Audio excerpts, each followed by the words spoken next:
Shalom peuple de Dieu, c'est votre bien-aimé moraliste info, les Glorieux Tabernacle. Nous parlons avec Dieu, nous ferons des exploits. Je résume en une minute le message que Dieu nous avait mis à cœur, que nous avons partagé avec le peuple de Dieu. En fait, nous avons parlé de « Je ne crains rien car je en Dieu ». Je ne crains rien. Avec Dieu, nous ferons des exploits, veut dire « Je ne comprends pas la situation qui me dérange maintenant, je n'arrive pas à la résoudre, mais je sais qu'il y a une solution. Avec Dieu, nous ferons des exploits, veut dire, je n'ai pas des capacités qu'il faut, mais je sais que je vais obtenir la place que je cherche. Avec Dieu, nous ferons des exploits, veut dire, je suis dans une famille où il y a plein de liens, mais moi, je ne serai pas dans les liens. C'est ça, en fait. Nous avons trouvé notre enseignement ou notre thème dans le livret de 1 Samuel chapitre 17, verset 1 à 58, l'histoire est vraiment longue, mais nous avons essayé de résumer. En fait, il y a là des nations qui devraient s'affronter au combat. Il y a le Philistin et les Israélites. Durant 40 jours, un camp a présenté un géant qui se nommait Goliath. On a donné tous ces détails. Il avait des armures, il avait une grande taille, mais de l'autre côté, il n'y avait personne qui pouvait se présenter. Mais par la même occasion, il y a eu un parent qui a envoyé son fils. Le papa s'appelait Isaïe et son fils du nom de David. Il a envoyé en fait aller voir ses frères dans le front pour leur amener quelque chose à manger et revenir avec la nouvelle auprès de son père comment se portaient ses frères. Mais finalement, le jeune homme, quand il arrive sur place, il trouve quand même intéressant la chose qui s'est passée.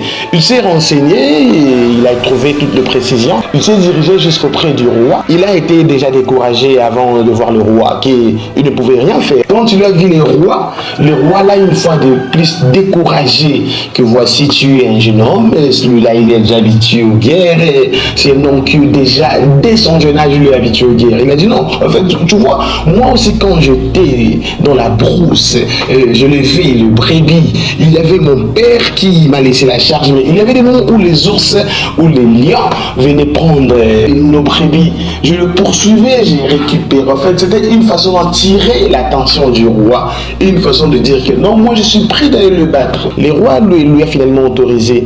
Mais avant de partir, le roi lui a donné ses vêtements. Les vêtements n'ont pas permis, le vêtement, la cuirasse, ses outils de guerre n'ont pas permis à David de bien évoluer. Et finalement, il dira au roi, non, non, je ne suis pas habitué, je laisse ceci. Il est allé au torrent. Retenez, la Bible dit, il a choisi 5 pierres dans les torrents. Pourquoi seulement les torrents? Vous savez, les torrents représentent parfois les secours de Dieu. Et Élie, quand il a fouillé Jézabel, Dieu l'a placé dans un torrent, le torrent de Kéri. Près d'un torrent que David est allé chercher le pierre. Non, c'est pas auprès des hommes que tu dois chercher les secours, que tu dois aller chercher les armes. Non. Va chercher le secours de Dieu.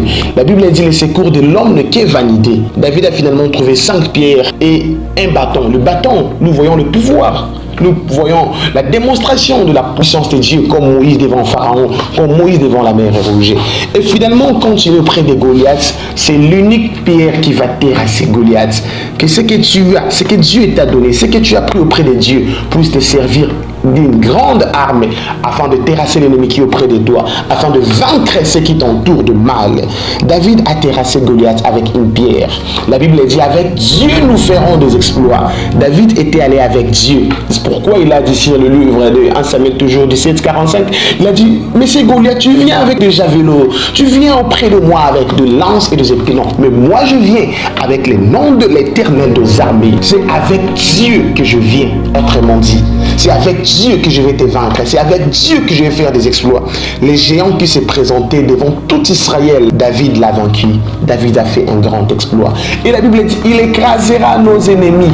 La version parole vivante, la Bible dit, c'est lui qui écrasera nos ennemis. C'est sa charge. C'est sa charge à lui. David a récupéré simplement le paix qui était auprès de Goliath. Il lui a coupé la tête. C'est Dieu qui a coupé la tête de Goliath. Son père attendait David avec une nouvelle de ses frères, mais David rentre avec une grande nouvelle pour tout Israël. Quel grand exploit!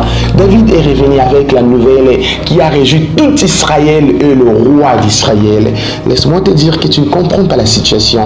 Tu as déjà péché comme Pierre, tu n'as rien pris.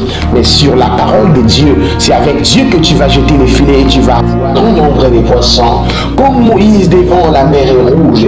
Tu ne sais pas comment vous allez faire, mais tu sais que nous allons traverser. Alléluia, je le crois. Yes, je le crois. Que Dieu puisse faire la grande chose dans ta vie.